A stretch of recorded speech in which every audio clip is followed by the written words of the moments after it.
അലാസ്കയിൽ നടന്ന Trump Putin കൂടിക്കാഴ്ച വേണ്ടത്ര വിജയമായില്ല എന്നൊരു വിലയിരുത്തലുണ്ട്. അതിനെ തുടർന്ന് ഇപ്പോൾ ഏറ്റവും ഒടുവിൽ പുറത്തു വരുന്ന വിവരം, ഇന്ത്യ റഷ്യയിൽ നിന്ന് അങ്ങനൊരു വ്യാജ പ്രചാരണം നടന്നു. റഷ്യയുടെ എണ്ണ വാങ്ങുന്നത് ഇന്ത്യ നിർത്തിവെച്ചു എന്ന്. പക്ഷേ ഇപ്പോഴത്തെ ഏറ്റവും ഒടുവിൽ IOCയുടെ ചെയർമാൻ തന്നെ പറയുന്നു, ഒരു കുറവും വരുത്തിയിട്ടില്ല, കൂട്ടാനും ഉദ്ദേശിക്കുന്നില്ല.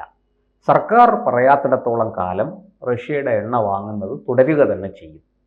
അതുപോലെ തന്നെ സെലൻസ്കിയോട് ട്രംപ് പറയുന്നു, നിങ്ങൾ പോയി പുടിനുമായിട്ട് റഷ്യയുമായിട്ട് കരാറിൽ ഏർപ്പെടണം. സത്യത്തിൽ അലാസ്കയിലെ ചർച്ചയിൽ എന്താണ് തീരുമാനമുണ്ടായത്?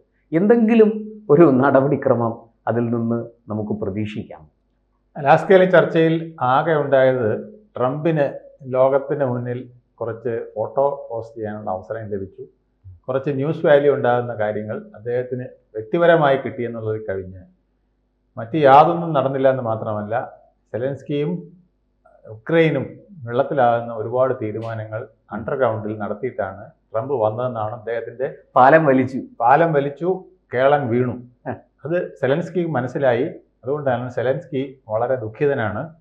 ട്രംപ് സെലൻസ്കിയുമായുള്ള ചർച്ച ഇന്ന് ആരംഭിക്കുന്നതിന് മുമ്പ് തന്നെ അദ്ദേഹം പറഞ്ഞു, നിങ്ങളുടെ കയ്യിൽ നിന്ന് നഷ്ടപ്പെട്ട ഭൂമി നിങ്ങൾക്ക് ലഭിക്കാൻ പോകുന്നില്ല, ഞങ്ങൾ നിങ്ങളെ കൊതിപ്പിച്ച നാറ്റോ സഖ്യരാഷ്ട്രം എന്നുള്ള പദവിയും നിങ്ങൾക്ക് ലഭിക്കാൻ പോകുന്നില്ല, അതൊക്കെ ഓർത്തുകൊണ്ട് ഇങ്ങോട്ട് വന്നാൽ മതി എന്ന് അദ്ദേഹം പറഞ്ഞു. 2014 തന്നെ ക്രെമിയ എന്ന് പറഞ്ഞ ഭൂപ്രദേശം അവർ പിടിച്ചെടുത്തിരുന്നു റഷ്യ.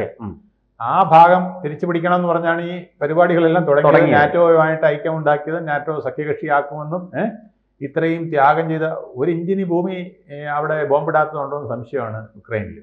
ആ വിധത്തിൽ ജനങ്ങൾ വലഞ്ഞ് കുട്ടികൾ വരെ ഇപ്പോൾ ബുദ്ധിമുട്ടിക്കൊണ്ടിരിക്കുന്ന ഒരു കാലമാണ്.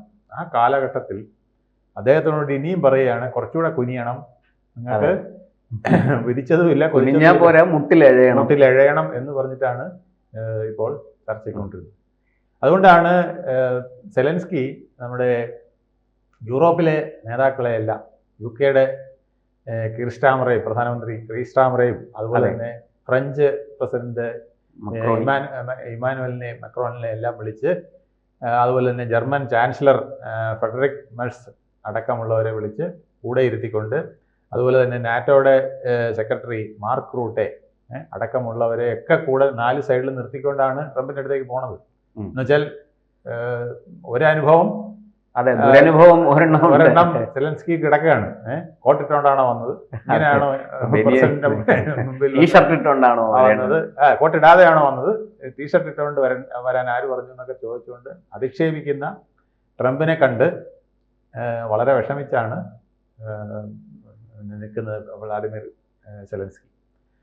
അപ്പം അദ്ദേഹത്തിന് എല്ലാ വിധത്തിലും വലിയ നഷ്ടം വരാൻ പോവുകയാണ്.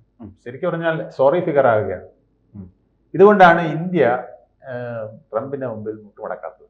നമുക്ക് വേണമെങ്കിൽ ആദ്യം 20-25% പറഞ്ഞപ്പോഴേ ഓടിച്ചെന്ന് കീഴടങ്ങിയിരുന്നെങ്കിൽ ഒരു 20% റഷ്യയുടെ എണ്ണയൊക്കെ ഞങ്ങൾ ഇച്ചിരി കുറയ്ക്കാം, പകരം ആ തീരുവയൊക്കെ ഒന്ന് 19, പാകിസ്ഥാന് കൊടുക്കുന്ന 19 അല്ലേ, ആ 19 ഒക്കെ ആക്കി ഞങ്ങൾക്ക് തരണം എന്നൊക്കെ പറഞ്ഞിരുന്നെങ്കിൽ ട്രംപ് കേട്ടനെ. ട്രംപും പ്രതീക്ഷ അതാണ്. പക്ഷെ നരേന്ദ്രമോദി അത് ചെയ്യാത്തത് എന്തുകൊണ്ടെന്ന് വെച്ചാൽ, നരേന്ദ്രമോദിക്ക് അമേരിക്കയുടെ രീതി അറിയാം, ട്രംപിന്റെ രീതി വിശേഷിച്ചറിയാം. വാക്കിന് വിലയില്ലെന്ന് മാത്രമല്ല, അവരുടെ വാക്ക് കേട്ട് നമ്മൾ പ്രവർത്തിച്ചാൽ നാളെ നമ്മൾ വലിയ കുഴപ്പത്തിൽ ചാടും, രാഷ്ട്രം കുഴപ്പത്തിൽ ചാടും. നമ്മുടെ സഖ്യവുമായി നിൽക്കുന്ന പലരും നമ്മൾ അങ്ങനെ ചെയ്താൽ ഇന്ന് റഷ്യയായിട്ട് നമുക്ക് ഇതുപോലെ നിൽക്കാം, ബന്ധം വഷളാവും, ഭയങ്കരമായി വഷളാവില്ലേ. അപ്പൊ നമുക്ക് ട്രംപും ഇല്ല, പുടിനും ഇല്ല, ചൈനയും ഇല്ല, ആരുമില്ലാത്ത അവസ്ഥയിലായി പോയെന്നെ. അതാണ് ദീർഘവീക്ഷണം എന്ന് പറയുന്നത്. നരേന്ദ്രമോദിയുടെ ദീർഘവീക്ഷണം അതാണ്. അദ്ദേഹം അത് കറക്റ്റ് ടൈമിന് ആക്ട് ചെയ്തു. നട്ടൽ ഉയർത്തി എന്ന് പറഞ്ഞു, യാതൊരു ഇല്ല, ഞങ്ങൾക്ക് വില കുറച്ച് കിട്ടുന്നിടത്ത് ഞങ്ങൾ വാങ്ങിക്കും, നിങ്ങൾക്ക് വില കുറച്ച് കിട്ടുന്നത് നിങ്ങൾ വാങ്ങിക്കുന്നുണ്ടല്ലോ. അത് ഉദാഹരണം പറഞ്ഞല്ലോ. നിങ്ങൾ ധാതുക്കൾ പലതും വാങ്ങിക്കുന്നുണ്ട്, യുദ്ധത്തിന് വേണ്ട പല സാമഗ്രികൾ വാങ്ങുന്നുണ്ട്, യൂറോപ്യൻ യൂണിയൻ വാങ്ങുന്നുണ്ട്. അപ്പൊ ഇതൊന്നും കണ്ടിട്ട് ഞങ്ങളെ മാത്രം എന്തിനാ വരട്ടുന്നതെന്ന് ചോദിച്ച് നിൽക്കാനുള്ള ധൈര്യം, ചങ്കൂറ്റം അദ്ദേഹം കാണിച്ചുകൊണ്ടാണ് ഇപ്പോൾ ഈ ഗുണം കിട്ടിയത്. അതുപോലെ തന്നെ പുടിൻ ട്രംപ് ചർച്ചയിൽ പുടിൻ വ്യക്തമായിട്ട് പറഞ്ഞു, ഞങ്ങളുമായിട്ട് ട്രേഡ് ചെയ്യുന്ന രാഷ്ട്രങ്ങളെ ഒന്നും നിങ്ങൾ ഇന്ത്യയുടെ പേരെടുത്ത് പറഞ്ഞിട്ടില്ല എന്നാണ് അറിയുന്നത്. ഇന്ത്യയോടൊന്ന് പലരും പറയുന്നുണ്ട് ഇന്ത്യയുമായിട്ടുള്ള കരാറും ഇന്ത്യയുമായിട്ടുള്ള എണ്ണ വ്യാപാരമൊന്നും തടസ്സപ്പെടുത്തില്ല. അങ്ങനെയല്ല, പുടിൻ വ്യക്തമായിട്ട് പറഞ്ഞു, ഞങ്ങൾ ഒരു സ്വതന്ത്ര രാഷ്ട്രമാണ്, ഞങ്ങളെ ഒരു ഇന്റർനാഷണൽ അപ്പാർത്തൈഡിന് കൊണ്ടുപോകാൻ നിങ്ങൾ നോക്കരുത്. ട്രംപിനോട് ആദ്യം പറഞ്ഞതാണ്, ഞങ്ങളെ അപ്പാർത്തൈഡിലേക്ക് കൊണ്ടുപോകാനായിട്ട് നിങ്ങൾ നോക്കണ്ട, അത് നടക്കില്ല. അമേരിക്കയുടെ സ്റ്റൈൽ ഇതാണ് പറഞ്ഞതാണ്. അതുകൊണ്ട് ഞങ്ങളോട് വ്യാപാരം ചെയ്യുന്നത്, ഞങ്ങൾ ബന്ധപ്പെടുന്നതുമായ രാഷ്ട്രങ്ങളെ ഒന്നും ഭീഷണിപ്പെടും. ഇന്ത്യയെ പ്രത്യേകിച്ച് പറഞ്ഞില്ല, വരട്ടാൻ നോക്കണ്ട, അതുമായിട്ട് ഞങ്ങൾക്ക് യോജിച്ചു പോകാനും ബുദ്ധിമുട്ടാണെന്ന് ഈ ചർച്ചയിൽ പറഞ്ഞു. സമാധാന ചർച്ചയുടെ ഭാഗമായിട്ട് ഇതൊക്കെ വന്നതാണ്. അപ്പം അതുകൊണ്ടാണ് ട്രംപ് അല്പം ഒന്ന് അയഞ്ഞു നിൽക്കുന്നത്. ഈ IOCയുടെ ചെയർമാൻ വളരെ വ്യക്തമായിട്ട് പറഞ്ഞു, ഞങ്ങൾ ഇനിയും വാങ്ങിച്ചുകൊണ്ടിരിക്കും എന്ന് തുറന്ന് പറയാനും കാരണം അതാണ്. കാരണം ഇനി ട്രംപ് വലിയ ബഹളം വെക്കില്ല, റഷ്യയുടെ പേര് പറഞ്ഞു.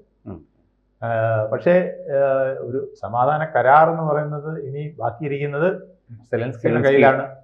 സെലൻസ്കിയെ ഈ വന്ന ദേശീയ നേതാക്കളെല്ലാം കൂടെ UK-യുടെയും ഫ്രഞ്ചിൻ്റെയും ജർമ്മനിയുടെയും നാറ്റോ സെക്രട്ടറിയും എല്ലാം കൂടി ചേർന്ന് ഒന്ന് സമാധാനിപ്പിച്ചെടുക്കേണ്ടതുണ്ട്.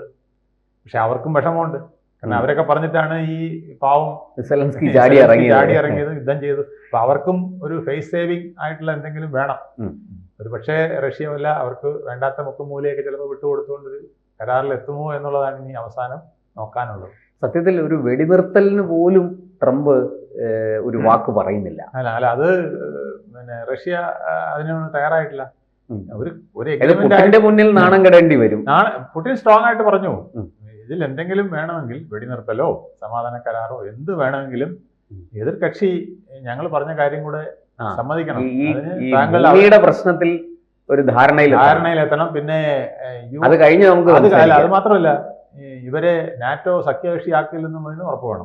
കാരണം ഞങ്ങളുടെ പടിയെ കൊണ്ടുവന്നിട്ടേ ഇപ്പൊ പാകിസ്ഥാനിൽ നാളെ ഒരു ബേസ് ഉണ്ടാക്കാനായിട്ട് US ശ്രമിക്കുന്നത് പോലെ റഷ്യയുടെ തൊട്ടടുത്ത് ഉക്രൈനിൽ കൊണ്ടുവന്ന് നാറ്റോ എല്ലാം കൂടെ ബേസ് തുടങ്ങി അണുവായുധവും വിമാനവും എല്ലാം കൂടെ കൊണ്ടുവച്ച് ഞങ്ങളെ വരട്ടാന്നുള്ള പരിപാടിയും വേണ്ട. അതുകൊണ്ട് നാറ്റോയിലൊന്നും ഇവരെ കയറ്റരുത്. നിങ്ങൾ കൊടുക്കുന്ന സപ്പോർട്ടൊക്കെ കൊടുത്തു, നിങ്ങൾ യുദ്ധ സമാനമായ പിന്നെ സാഹചര്യങ്ങളിൽ അവർക്ക് പിന്തുണ കൊടുക്കാന്നൊക്കെ പറഞ്ഞു. അതിനൊന്നും കുഴപ്പമില്ല. പക്ഷേ അവരെ നാറ്റോയിലൊന്നും കയറ്റി നിങ്ങളെ കക്ഷിയാക്കി വെക്കരുത്. അത് ഞങ്ങൾക്ക് അനുവദിക്കാൻ സാധിക്കില്ല. അതുകൊണ്ടാണ് അദ്ദേഹം പറഞ്ഞ്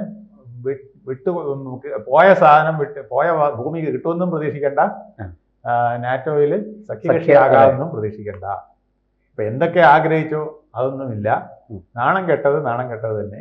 സത്യത്തിൽ നാണം കെട്ടത് സെലൻസ്കിയാണോ ട്രംപാണോ? സെലൻസ്കിയാണ് നാണം കെട്ടതെങ്കിലും ട്രംപിന് അതിന്റെ ഒരു ഭാഗം ചുമക്കേണ്ടി വരും. പക്ഷെ ട്രംപ് ഈ നാണം കെട്ടാലും ഈ തലകുത്തി താഴെ വീണ ചിലര് കാല് മോളോട്ടാക്കിയിട്ട് ഞാൻ കാല് മോളിലാക്കി കളിക്കുന്ന വീണത് വിദ്യയാക്കുന്ന ചിലരുണ്ടല്ലോ. ആ വിധത്തിൽ ട്രംപ് ഇനിയും കളിക്കും. ട്രംപിന്റെ ഉദ്ദേശം നോബൽ സമ്മാനം, ഏറ്റവും വലിയൊരു യുദ്ധം അവസാനിപ്പിക്കാൻ. അതെങ്ങനെ അടിച്ചെടുക്കുക എന്നുള്ളതാണ്. ഈ പറഞ്ഞതുപോലെ ഇപ്പോ ഒബാമയ്ക്കൊപ്പം വരണം. ഒബാമ നോബൽ പ്രൈസ് കിട്ടിയത്. അപ്പൊ അതുപോലെ 2 പ്രാവശ്യം അദ്ദേഹത്തിന് 2 വിഷമങ്ങളായിരുന്നു. ഒന്ന്, ഒബാമയ്ക്കൊപ്പം 2 പ്രാവശ്യം തുടർച്ചയായിട്ട് പ്രസിഡന്റ് ആവാൻ പറ്റിയില്ല. അപ്പൊ അതിന് വിഷമിച്ചിരുന്ന് അങ്ങനെ ഇപ്പം പ്രസിഡന്റായി. ഇനിയിപ്പം ഒബാമയ്ക്ക് കിട്ടിയ നോബൽ പ്രൈസും കൂടെ പിടിച്ചു പറ്റണം. അതിനാണ് ഈ കസർത്തൊക്കെ കാണിക്കുന്നത്. എന്തായാലും നമുക്ക് കാത്തിരിക്കാം. പറഞ്ഞതുപോലെ ഉക്രൈൻ റഷ്യ ഇത് എവിടെ ഇന്ന് സെലൻസ്കിയുടെ ചർച്ച കഴിയുമ്പോൾ യഥാർത്ഥ മുഖം ഇന്ന് പിടികിട്ടും. ചർച്ച കഴിയുമ്പോൾ ഇന്നത്തെ അമേരിക്കൻ ട്രംപുമായിട്ടുള്ള കൂടിക്കാഴ്ച കഴിയുമ്പോൾ നമുക്കറിയാൻ പറ്റും, വ്യക്തമാവും. അല്ലെങ്കിൽ യുദ്ധം ഉണ്ടാകാതെ കാര്യങ്ങളൊക്കെ പെട്ടെന്ന് അവസാനിക്കട്ടെ. അതിന് നീണ്ടുപോകില്ല. കാരണം ഈ രീതിയിലാണെങ്കിൽ അമേരിക്കയുടെ യൂറോപ്പിന്റെയും പിന്തുണ ഇല്ലെങ്കിൽ സെലൻസ്കിയുടെ വിശ്വാസം നഷ്ടപ്പെട്ടു. സെലൻസ്കിക്ക് നാറ്റോ കക്ഷികളോടുള്ള വിശ്വാസം നഷ്ടപ്പെട്ടു. ഇനി പുടിനുമായിട്ടൊരു ധാരണയിൽ എത്തുകയാണ് അദ്ദേഹത്തിന് നല്ലത്. അദ്ദേഹത്തിനും യുക്രൈനും നല്ലത്. എന്തായാലും ഇന്ത്യ ഈ കുറഞ്ഞ വിലയിൽ എണ്ണ വാങ്ങിക്കുന്നത് തുടർന്നുകൊണ്ടേ ഇരിക്കട്ടെ. ഇനിയും പെട്രോളിന് വില കൂടിയാൽ അത് വലിയ അപകടത്തിലേക്ക് വരും. അത് മാത്രമല്ല, ഇന്ത്യയുടെ മാനം രക്ഷിച്ചു. അതെ, ഈ ട്രംപ് എങ്ങാനും പറയുന്ന കേട്ടോണ്ട് അവിടെ ചെന്ന് ഒരു ഒത്തുതീർപ്പ് ഉണ്ടാക്കിയിരുന്നെങ്കിൽ നമ്മൾ ലോകത്ത് മുഴുവൻ നാണം കെട്ടുപോയത്. ഇപ്പൊ നമ്മൾ ചൈനയുമായിട്ട് അങ്ങനെ ഒരു ചതി ചെയ്തില്ല. അത് പുടിൻ ചതി ചെയ്താൽ പുടിൻ മിണ്ടാതിരുന്നെങ്കിലും ട്രംപ് അതിനു വേണ്ടിയിട്ട് ഒരുപാട് സമ്മർദ്ദം ചെലുത്തി. കൂടുതൽ വാർത്തകളും വിശേഷങ്ങളും നിങ്ങളിലേക്ക് എത്താൻ ABC മലയാളം സബ്സ്ക്രൈബ് ചെയ്യുക, ബെൽ ബട്ടണും അമർത്തുക.